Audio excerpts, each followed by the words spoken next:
नमस्कार. आज आपण बघणार आहोत ॲसिड बेस बॅलन्स. मागच्या लेक्चरला आपण होमिओस्टॅसिस ह्याची माहिती बघितली. तर acid base balance is very important for the homeostasis of the body and almost all the physiological activities depend upon the acid base status of the body. होमिओस्टॅसिससाठी acid base balance हा खूप महत्त्वाचा असतं आणि या ॲसिड बेस बॅलन्सवरच आपल्या शरीरातील खूप साऱ्या ज्या म्हणजे ॲक्टिव्हिटीज ज्या असतात त्या डिपेंड असतात. आपल्या शरीरामध्ये ॲसिड्स हे कायम तयार होत असते.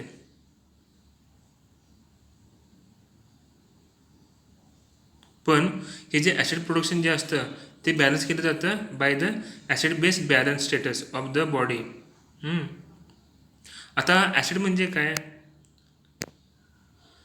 जनरली, तर acid is the proton donor, म्हणजे the substance that liberates hydrogen ion is the proton donor. जेव्हा एखाद्या सेलमधून H+ आयन बाहेर पडतो त्याला म्हटलं जातं प्रोटॉन डोनर, तो असतो ॲसिड.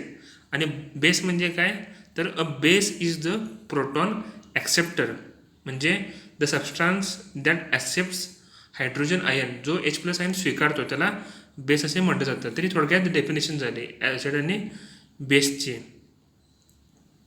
आता आपण मगाशी बघितलं की आपल्या शरीरामध्ये कंटिन्युअस ॲसिडचं प्रोडक्शन हे होत असतं, तरी पण आपल्या शरीरातील हायड्रोजन आयनचं कॉन्सन्ट्रेशन हे कायम कॉन्स्टंट ठेवलं जातं at the pH of 7.4 with slight variations. तर आपल्या शरीरामध्ये कायम 7.4 इतकाच आपला pH असतो आणि थोडंसं फरक त्यामध्ये इतका ह्या लेवलला आपल्या शरीराचा pH हा मेंटेन ठेवला जातो. त्यानंतर पुढचा पॉईंट आहे हायड्रोजन आयन अँड pH. तर हायड्रोजन आयनमध्ये फक्त एक सिंगल प्रोटॉन असतो, म्हणजे तो असतो तो पॉझिटिव्हली चार्जड पार्टिकल असतो. त्यामुळे ह्याला म्हटलं जातं it is the smallest ionic particle but it is highly reactive. हा खूपच असा रिॲक्टिव्ह असतो. त्यामुळं हा जो H+ आयन जो असतो तो आपल्या फिजिओलॉजिकल ॲक्टिव्हिटीजवर खूप मोठ्या प्रमाणामध्ये इफेक्ट करत असतो at the very low concentration also. आपल्या शरीरामध्ये H+ आयनचं कॉन्सन्ट्रेशन जे असतं इन एक्स्ट्रा सेल्युलर फ्लुइड ते असतं 38 to 42 नॅनोमीटर पर लिटर. आता pH म्हणजे काय, तर तुम्हाला झालं असणार 12वीला की pH म्हणजे काय, जितकं H+ आयनचं कॉन्सन्ट्रेशन असतं त्यावरून pH हा ठरत असतो. pH म्हणजे काय, तर the negative logarithm of H+ concentration is taken for calculating pH, म्हणजे pH is equal to log of 1/H+ ion concentration. त्यामुळे काय होतं, तर increase in H+ concentration decreases the pH and reduction in H+ concentration increases the pH. बरोबर आहे. पण an increase in pH by 1-fold requires a 10-fold decrease in H+ concentration. म्हणजे कसं असतं,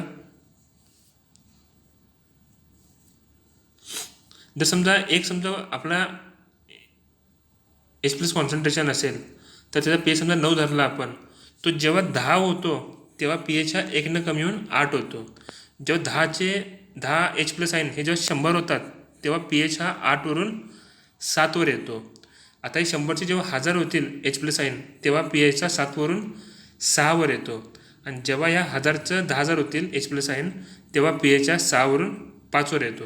म्हणजे 10 पट जेव्हा H+ आयन वाढतात आपल्या शरीरामध्ये तेव्हा pH हा 1ने कमी होतो. आता in healthy person the pH is 7.4 and it varies between 7.38 and 7.42.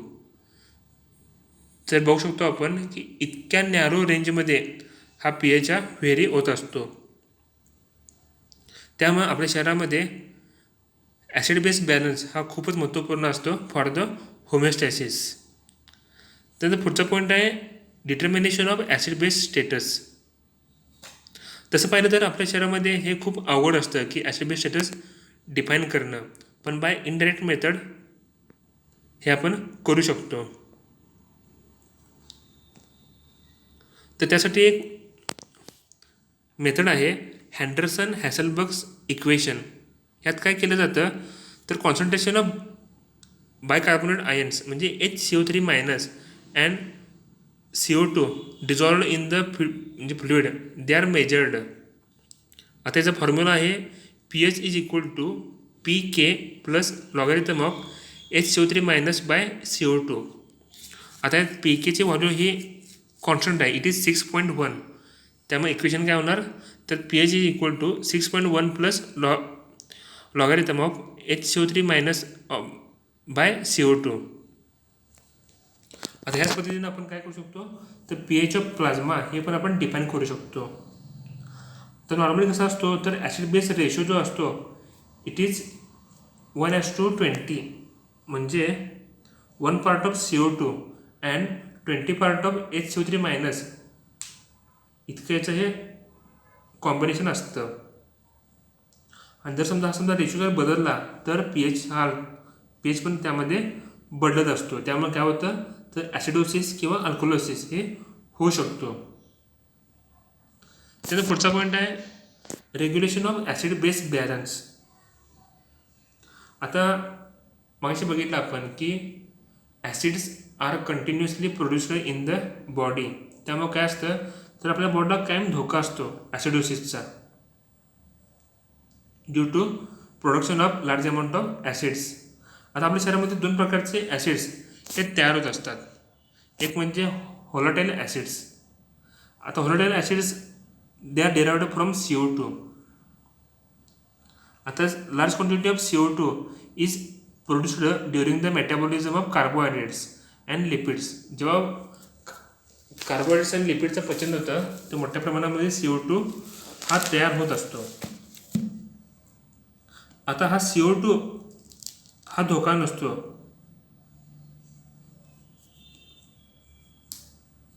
कारण CO2 हा मोठ्या प्रमाणामध्ये बाय एक्सपिरेशन हा आपल्या शरीरावर टाकला जातो. तर त्यापासून जे व्होलाटाईल ॲसिड जे असतात ते आपल्याला धोका असतात. आणि दुसरा आहे ते non volatile acids. They are produced during the metabolism of other nutritive substance such as proteins. आता हे जे असतात non volatile acids they are real threat to the body. आता आपण उदाहरण घेऊया. आता sulphuric acid is produced during the metabolism of sulphur containing amino acids such as cysteine and methionine, and hydrochloric acid is produced during the metabolism of lysine, arginine and histidine. Fortunately, body is provided with the best regulatory mechanisms to prevent the hazards of acid production. तर हे 2 असतात volatile आणि non volatile acids. त्यानंतर पुढचं आहे ते कॉम्पेन्सेटरी mechanism. आता जेव्हा pH हा beyond the normal limit change होतो तेव्हा काहीतरी कॉम्पेन्सेटरी मेकॅनिझम हे आपल्या शरीरामध्ये होत असतं to bring back the pH to normal level. तर आपल्या शरीरामध्ये मुख्यतः 3 अशा मेकॅनिझम आहेत वेगवेगळ्या. एक म्हणजे buffer system, acid base buffer system which binds free H+ ions. Then second is respiratory mechanism.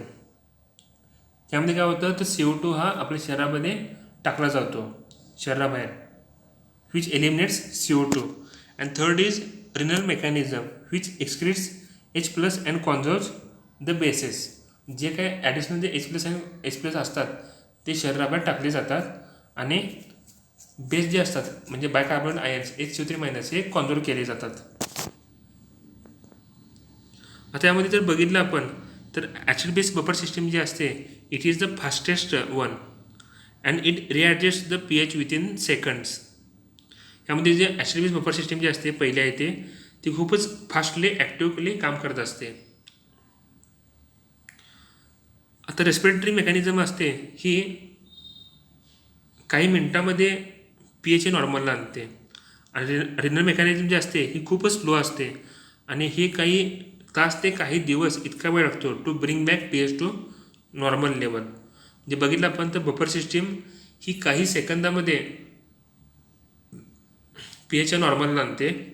Respiratory system हे काही मिनटामध्ये, तर रिनल मेकॅनिझम हे काही तास ते काही दिवसामध्ये pH हा नॉर्मलला आणते. पण तसं जर पाहिलं तर renal mechanism it is the strongest mechanism, powerful mechanism than the other two. आता पुढचा पॉईंट आहे regulation of acid base balance. त्यात पहिला आहे बफर सिस्टीम, म्हणजेच ॲसिड बेस बफर सिस्टीम. ह्याची आपण डेफिनेशन बघूया. तर the buffer system maintains pH by binding with free H+ ions. जे काय H+ आयन्स फ्री असतात त्याला बाइंडिंग करून हे आपले बफरचं काम करत असतात. तर acid base buffer system is the combination of weak acid म्हणजे protonated compound and a base म्हणजे salt unprotonated compound. The buffer system is the one which acts immediately to prevent the changes in pH. आता यामध्ये 3 प्रकारचे buffer system असतात. त्याला पहिलं बघूया आपण बायकार्बोनेट बफर सिस्टीम. आता हे बफर सिस्टीम जी असते ही ECF असते प्रेझेंट, म्हणजे प्लाझ्मामध्ये असते. आता यामध्ये प्रोटोनेटेड सबस्टन्स म्हणजे कार्बोनिक ॲसिड म्हणजेच H2CO3 हे वीक ॲसिड असतं आणि HCO3- it is a weak base. आता बफर सिस्टीममध्ये मुख्यतः 2 घटक असतात. एक असतं ते वीक ॲसिड असतं, दुसरं म्हणजे वीक बेस असतं. आता यामध्ये हे जे आहे बायकार्बोनेट बफर सिस्टीम ह्यामध्ये वीक ॲसिड आहे H2CO3 किंवा कार्बोनिक ॲसिड आणि वीक बेस आहे HCO3-.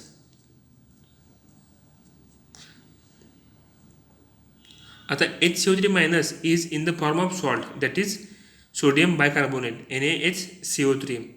आता बघूया आपण की हे कसं मेकॅनिझम हे कसं काम करत असतं.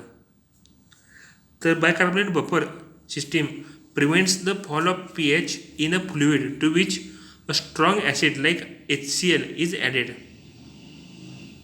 आता कसं होतं जेव्हा HCl हे मिक्स होतं फ्लुइडमध्ये तेव्हा pH हा नॅचरली कमी होतो क्विकली एकदम असा, कारण HCl H+ आणि Cl- हे वेगळे होतात. बरोबर आहे. पण जेव्हा समजा आपण यामध्ये बायकार्बोनेट बफर सिस्टीम म्हणजे NaCO3 यामध्ये ॲड करतो आपण with HCl, then the pH is not altered so much, म्हणजे pH हा मोठ्या प्रमाणामध्ये त्यावेळी बदलत नाही, कारण H+ जो असतो हा HCO3- ह्याशी कंबाईन होतो. H+ जो असतो हा HCO3- ला कंबाईन होतो and there is a production of weak H2CO3 आणि हा H2CO3 हा पुन्हा वेगळा होतो CO2 आणि H2O. तर अशा प्रकारे हे बफर सिस्टीम हे काम करत असतं. आता बायकार्बोनेट बफर सिस्टीम हे आणखी काम करत असतं. It prevents the increase in pH when there is a strong base like sodium hydroxide is added. Generally कसं असतं जेव्हा बेस म्हणजे NaOH हा ॲड केला जातो फ्लुइडमध्ये तेव्हा काय होतं pH हा वाढतो. बरोबर आहे. आता ह्यावेळी काय करायचं आपण की H2CO3 हा यामध्ये ॲड केला जातो. आता H2CO3चं पुन्हा डिसोसिएशन होतं इन H+ आणि HCO3- आता OH ग्रुप जो असतो NaOH मधला it combines with H+ and there is a formation of H2O, and Na+ combines with HCO3- and there is a formation of NaHCO3. आता हे जे NaHCO3 असतं it is a weak base and it prevents the increase in pH by the strong NaOH. तर अशा प्रकारे हे system काम करत असतं. म्हणजे जेव्हा आपण एखादा ॲसिड ॲड करतो तेव्हा बाय स्ट्रॉंग बेस त्याचं pH बदल हा प्रिव्हेंट केला जातो. आता त्याचं महत्त्व बघूया आपण. तर ही जी बायकार्बोनेट बफर सिस्टीम आहे it is not powerful like the other buffer system because there is a large difference between the pH of ECF म्हणजे 7.4 and pK of bicarbonate buffer system that is 6.1. तर हा इतका मोठा gap असतो 6.1 आणि 7.4 इतका. पण This buffer system plays an important role in maintaining the pH of the body fluids than the other systems. कारण हे जे दोन जे कॉन्सन्ट्रेशन असतं टू कंपाऊंड्स HCO3 मायनस आणि CO2 of this buffer system is regulated by separately two different mechanism. आता HCO3 minus हे regulate केलं जातं बाय किडनी आणि CO2 जे असतं ते रेग्युलेट केलं जातं बाय द रेस्पिरेटरी सिस्टीम. आणि हे जे दोन सिस्टीम आहेत किडनी आणि रेस्पिरेटरी सिस्टीम हे आपल्या शरीरामध्ये कायमच ॲक्टिवेट असतात. त्यामुळं दिस सिस्टीम इज मोर इफेक्टिव्ह. त्यानंतर पुढचं आहे फॉस्फेट बफर सिस्टीम. आता यामध्ये विक ॲसिड असतं ते म्हणजे dihydrogen phosphate H2PO4 in the form of sodium dihydrogen phosphate. आणि बेस असतं ते म्हणजे हायड्रोजन फॉस्फेट म्हणजे HPO4 in the form of sodium hydrogen phosphate. आता phosphate buffer system is useful in ICF म्हणजे इन रेड ब्लड सेल्स और other cells as in the concentration of phosphate is more in ICF than ECF. ICF म्हणजे काय तर intracellular fluid. आता हे कसं काम करतं ते बघूया. जेव्हा आपण strong acid like HCl is mixed with fluid containing phosphate buffer sodium dihydrogen phosphate म्हणजे NaH2PO4 इज फॉर्म्ड. त्यामुळे काय होतं this permits only a small change in the pH of the fluid. इथं बघू शकतो आपण HCl plus Na2HPO4 then there is formation of NaH2PO4 and NaCl. तर जेव्हा आपण स्ट्रॉंग बेस उदाहरणार्थ सोडियम हायड्रॉक्साईड हे जेव्हा ॲड करतो आपण तेव्हा त्यामध्ये NaOH प्लस NaH2PO4 त्यामध्ये a weak base called sodium hydrogen phosphate NaHPO4 is formed. त्यामुळे काय होतं की pH हा चेंज होण्यापासून कमी केलं जातं. जेव्हा पण एखादा स्ट्रॉंग ॲसिड और स्ट्रॉंग बेस ॲड करतो लगेच त्याला प्रिव्हेंट करायचं काम हे केलं जातं बाय दिस बफर सिस्टीम. आता phosphate buffer system is more powerful than bicarbonate buffer system as it has pK of 6.8 which is close to the pH of body fluids 7.4. In addition to ICF, phosphate buffer is useful in tubular fluids of the kidney also. It is because more phosphate ions are found in tubular fluid. In the RBCs, the potassium ion concentration is higher than the sodium ion concentration. So, the elements of phosphate buffer system inside the RBCs are in the form of potassium dihydrogen phosphate and dipotassium hydrogen phosphate. तर हे याचं असं महत्त्व असतं. त्यानंतर पुढचा point आहे protein buffer system. ही प्रेझेंट असते in the blood both in the plasma and erythrocytes. आता जे एलिमेंट्स बघूया आपण तर C terminal carboxyl group, N terminal amino group and side chain carboxyl group of glutamic acid. पुन्हा side chain amino group of lysine, imidazole group of histidine हे यामध्ये elements असतात. तर the protein buffer system are more powerful because of their high concentration in plasma and because of the pK very being close to the 7.4. आता hemoglobin is the most effective protein buffer and the major buffer in blood due to its high concentration than the plasma proteins. Hemoglobin has about 6 times more buffering capacity than the plasma protein. hemoglobin मध्ये 6 पट जास्त ही buffering capacity असते. The deoxygenated hemoglobin is a more powerful buffer than oxygenated hemoglobin because of the higher pK. When hemoglobin molecules become deoxygenated in the capillaries, it easily binds with H+ ion. which are released from when CO2 enters the capillaries. Thus, hemoglobin prevents fall in pH when more and more CO2 enters the capillaries. अशा प्रकारे हे हिमोग्लोबिनमध्ये काम करत असतं. त्यानंतर पुढचा point आहे regulation bye respiratory mechanism. तर यामध्ये लंग्स हा खूप मोठा रोल प्ले करत असतात, कारण हे CO2 हे आपल्या शरीराबाहेर टाकतात. आता खूप अशा ज्या आपल्या मेटाबॉलिक ॲक्टिव्हिटीज असतात त्यामध्ये CO2 प्रोडक्शन हे होत असतं. हे जे CO2 जे असतं it combines with H2O to form carbonic acid. म्हणजे कसं CO2 plus H2O is equal to H2CO3 म्हणजे कार्बोनिक ॲसिड. पण जे कार्बोनिक ॲसिड जे असतं it is in unstable form. लगेच हे डिवाइड होतं it in H+ ion and HCO3-.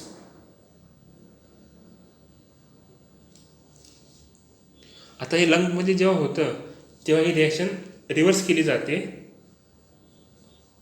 आणि CO2 हा डिफ्यूज केला जातो from blood into the alveoli of lungs.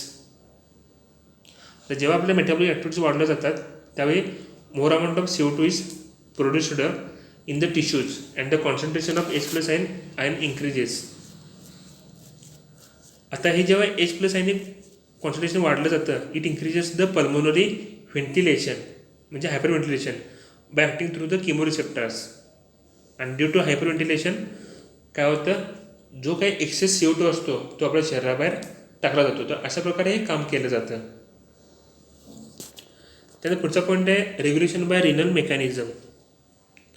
तर kidney it maintains the acid base balance of the body by the secretion of H+ ions and by the retention of HCO3- ions.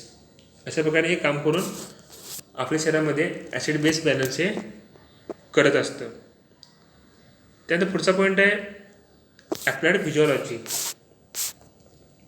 ह्यात पहिला आहे ते acidosis. तर acidosis म्हणजे काय, तर reduction in H+ ion reduction in pH म्हणजे acidosis. म्हणजे काय, जेव्हा आपल्या शरीरामध्ये H+ आयनचं कॉन्सन्ट्रेशन वाढतं तेव्हा pH कमी होतो नॉर्मल लेवलच्या आणि ॲसिडोसिस होतं. तर ह्याला मुख्य 2 कारणं आहेत. एक म्हणजे increase in partial pressure of CO2 in the body fluids particularly in arterial blood, आणि दुसरं म्हणजे डिक्रीज इन HCO3- कॉन्सन्ट्रेशन. आता ॲसिडोसिसचे पुन्हा 2 प्रकार असतात. एक म्हणजे रेस्पिरेटरी ॲसिडोसिस.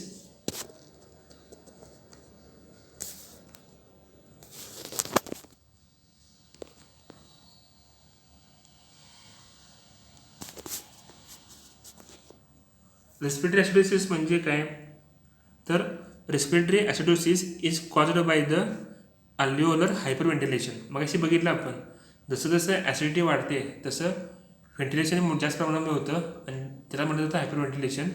आणि त्याद्वारे जो काही जास्तीचा CO2 असतो तो शरीराबाहेर टाकला जातो. पण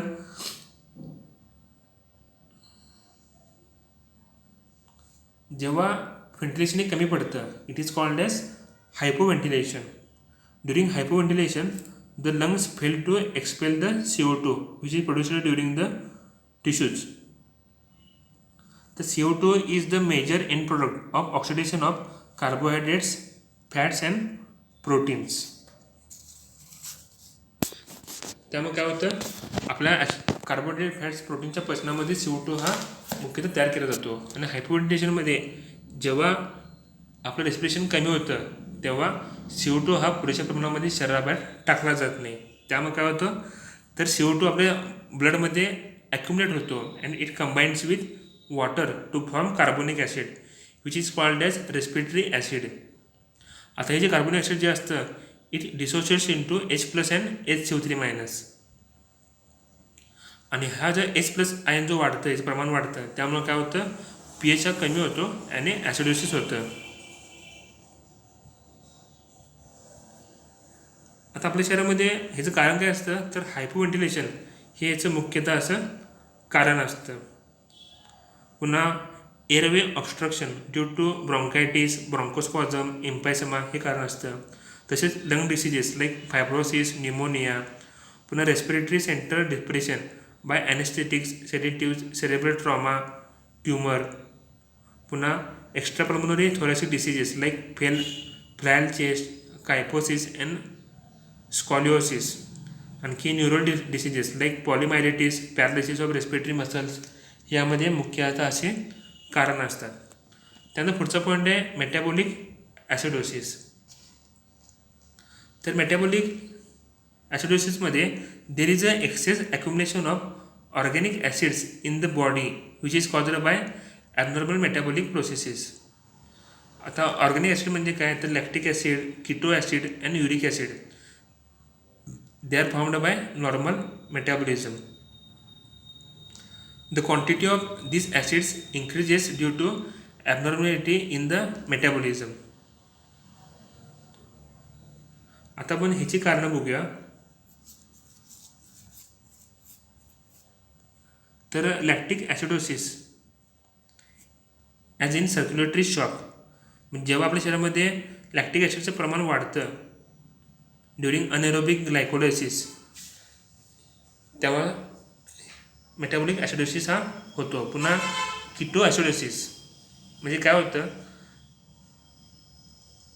जेव्हा आपल्या शरीरामध्ये इन्सुलिन डिफिशियन्सी असते as in case of diabetes mellitus, तेव्हा हा कीटो ॲसिडोसिस हा होत असतो. कारण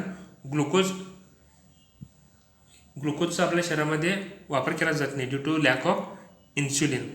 सो काय होतं, तर लिपिड्सचा as a source of energy मोठ्या प्रमाणामध्ये वापर केला जातो आणि एनर्जी लिपिड केली जाते in the production of excess acidic acid and beta hydroxy acid.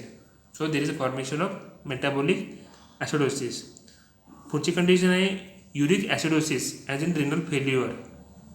तर युरिक ॲसिड जेव्हा किडनीचं फंक्शन बिघडतं तेव्हा युरिक ॲसिड आपल्या शरीरामध्ये साठायला सुरुवात होते. आता युरिक ॲसिड हे जनरली किडनीद्वारे त्याचं एक्सक्रिशन होत असतं, पण रिनल डिसीजमध्ये किडनी फेल होते to excrete the uric acid.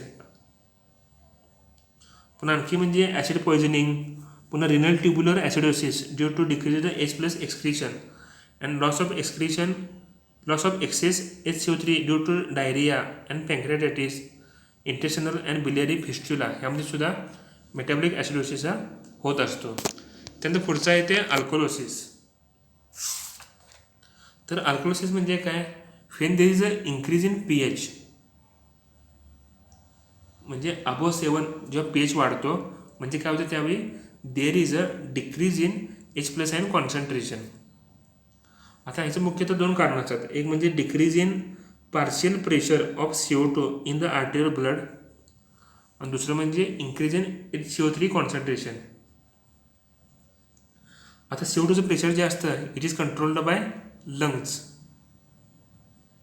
So the acid based disturbances produced by changes in the arterial CO2 are called the respiratory disturbance. आणि disturbances in the acid base status produced due to the change in HCO3- concentration are generally called the metabolic disturbance. थोडक्यात अल्कोलोसिस म्हणजे काय, जेव्हा pH हा 7च्या वरती वाढतो तेव्हा त्याला अल्कोलोसिस असं म्हटलं जातं. त्याच्यामध्ये पुन्हा दोन कंडिशन आहेत. त्यात पहिलं म्हणजे respiratory alkalosis. It is called by alveolar hyperventilation, म्हणजे काय तर व्हेंटिलेशन जास्त प्रमाणामध्ये होणं. So there is a in hyperventilation it causes excess loss of CO2 from the body. So there is a less formation of carbonic acid and decrease release of H+ ion and it leads to respiratory alkalosis. म्हणजे काय होतं, जेव्हा हायपरव्हेंटिलेशन होतं तर CO2 हा मोठ्या प्रमाणामध्ये शरीराबाहेर टाकला जातो. त्यामुळं कार्बोनिक ॲसिडचं प्रोडक्शन हे आपल्या शरीरामध्ये कमी प्रमाणामध्ये होतं आणि ते कमी झाल्यामुळं H+ आयनचं कॉन्सन्ट्रेशन हे कमी होतं आणि ते कमी झाल्यामुळे काय होतं तर pH हा वाढतो. ज्याने आपल्या शरीरामध्ये CO2 जे असतं प्रेशर जे असतं it is below 20 mmHg. when the partial pressure of CO2 in arterial decreases below 20 mmHg, it causes alkalosis. आता याची कारणं बघूया आपण. तर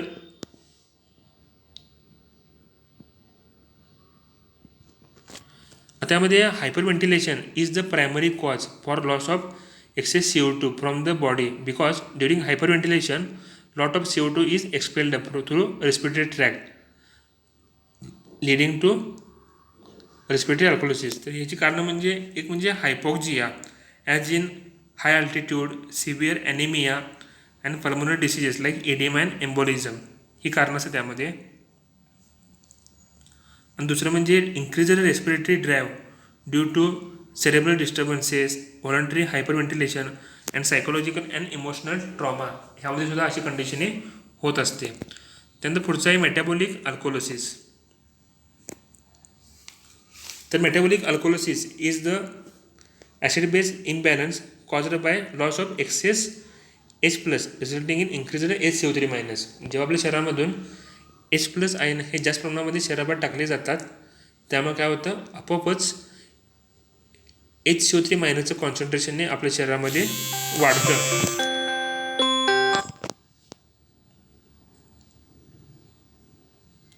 हे कधी होतं,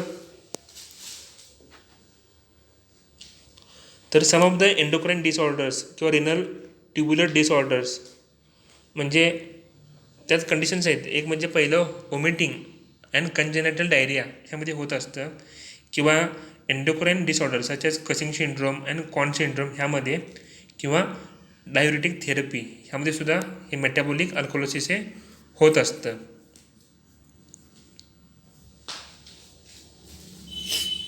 त्यानंतर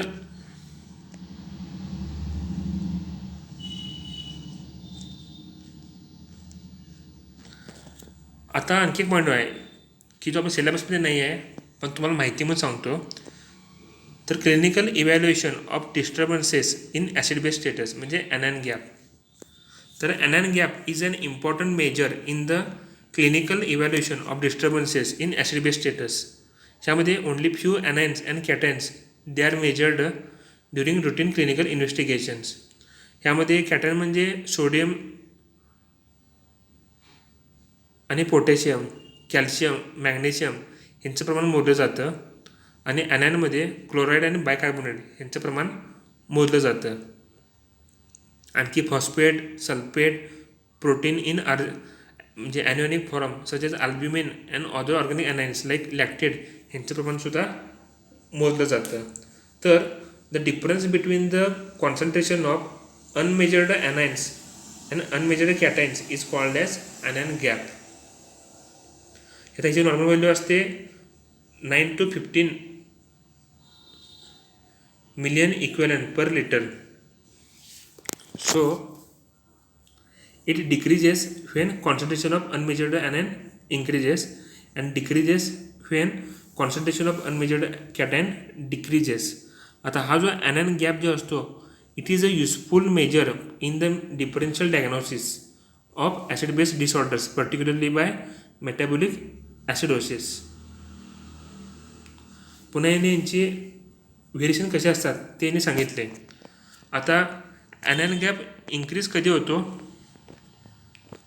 तर ते सांगितले in metabolic disorders like inability to metabolise lactic acid, पुन्हा डिहायड्रेशनमध्ये, पुन्हा डायबिटीज, स्टार्वेशन, अल्कोहोलिझम ह्यामध्ये, किंवा रिनल डिसीजेसमध्ये, when there is a failure to excrete acids, phosphate and sulphate, पुन्हा रेस्पिरेटरी डिसीजेसमध्ये like production of excess lactic acid due to inadequate oxygen supply to tissue, पुन्हा genetic डिसऑर्डरमध्ये म्हणजे involving enzymes of carbohydrate metabolism आणि nutritional deficiencies ह्यामध्ये हे होत असतं. आणि ॲनॅन गॅप डिक्रीज केव्हा होतं, तर हायपरक्लोरेमिक ॲसिडोसिस म्हणजे इन्क्रीज्ड क्लोराईड लेवल म्हणजे Cl- लेवल इन द ब्लडमध्ये, पुन्हा हायपो अल्ब्युमिनिया म्हणजे low albumin level in blood, पुन्हा मल्टिपल मायलेमा म्हणजे ड्यू टू ॲक्युमुलेशन ऑफ ॲनायनिक प्रोटीन्स, पुन्हा हायपोनेट्रिमिया म्हणजे लो ब्लड सोडियम लेवल, पुन्हा renal diseases, loss of access sodium और पोटॅशियम थ्रू युरिन, हायपरथायरॉइडिझम आणि टॉक्सिसिटी ड्यू टू लिथियम और ब्रोमाइड. तर हे असे आयन गॅपचे काही व्हेरिएशन्स आहेत. ह्यामधून आपल्याला आपल्या शरीरामध्ये ॲसिड बेसचं स्टेटस जे असतं ते आपल्याला कळतं की कोणत्या कारणामुळं हे असं झालं आहे, की कोणत्या आयनमुळं कोणत्या कॅटनमुळं आपल्या शरीरामध्ये बिघाड झाला आहे. तर आज आपण बघितलं ॲसिड बेस बॅलन्स. थँक्यू.